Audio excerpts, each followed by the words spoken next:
So on the one hand, gamers pay upwards of 50 US dollars for the game.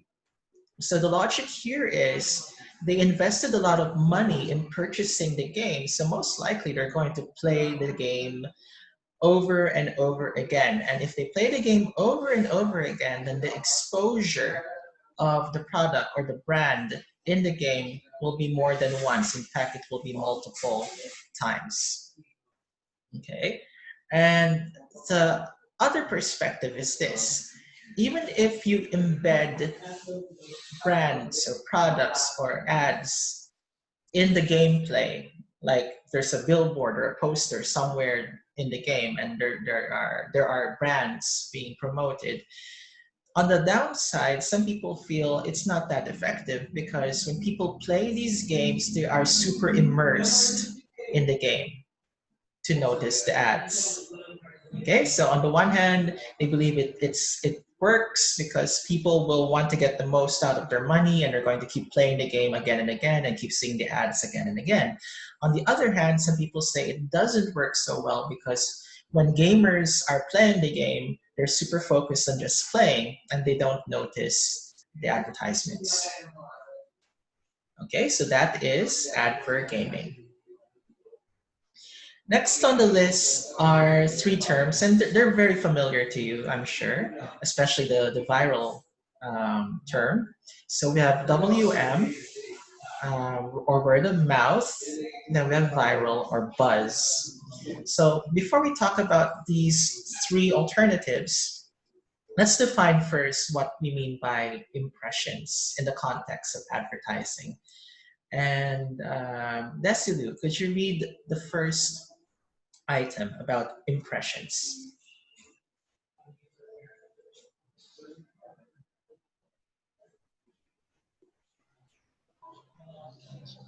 Impressions refer to the number of times a company is mentioned in the media.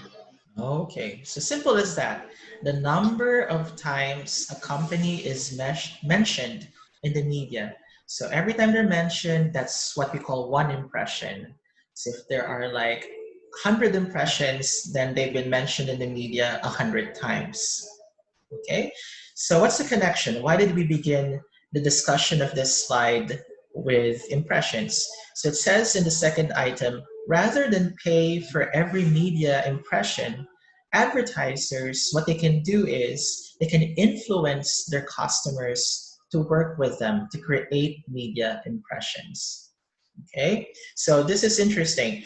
They are influencing the customers to help them create more media impressions. And how does that happen?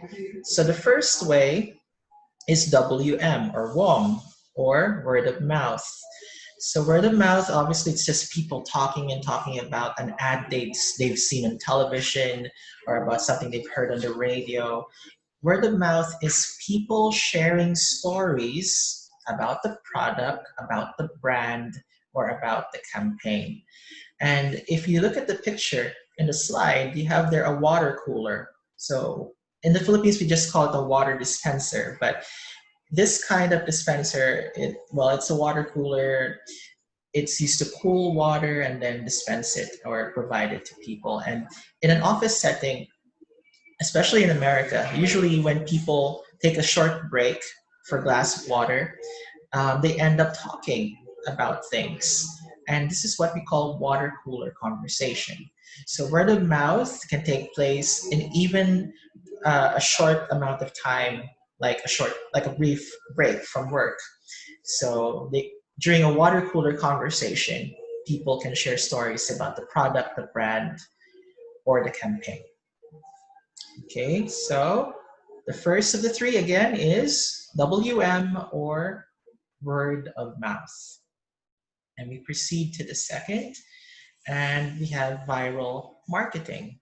So viral marketing, it relies on consumers recruiting friends and family to the product.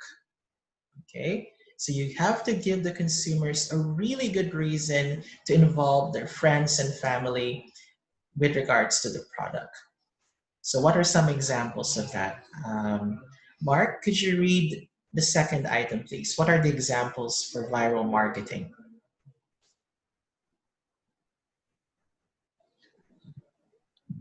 Viral market.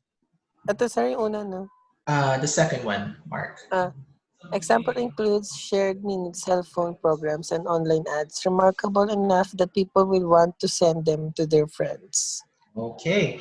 So in the first example, somebody signs up for a mobile plan, okay, a postpaid plan, but it's cleverly designed because it's a shared plan, meaning it could involve three people and they share the data or the data allotment for that month, or they can share the minutes. So it's just one plan, but it can be used by three people using the included three mobile phones.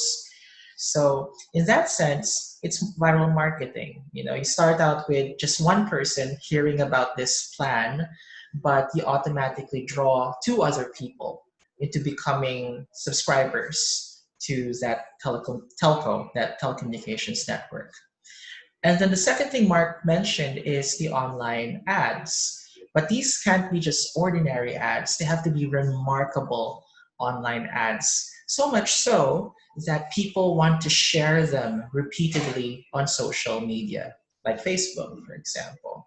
So some ads are, so eye-catching, or the stories are so riveting that people want to, let their friends let their friends in on this discovery, this ad they discovered online. And that's what we also call viral marketing. Okay, the final of the three. So again, first we had word of mouth. Second, we have viral marketing. And the third one is what we call buzz. Okay, so whenever I hear the word buzz, I think of Boyabunda, the buzz. But this is different. Buzz is not necessarily gossip in this case. Buzz is you have to create a newsworthy event to get news coverage for a product or a brand. So you create buzz, you draw attention to the product because you have this really cool newsworthy event and you invite the media, etc. So you create buzz around a product.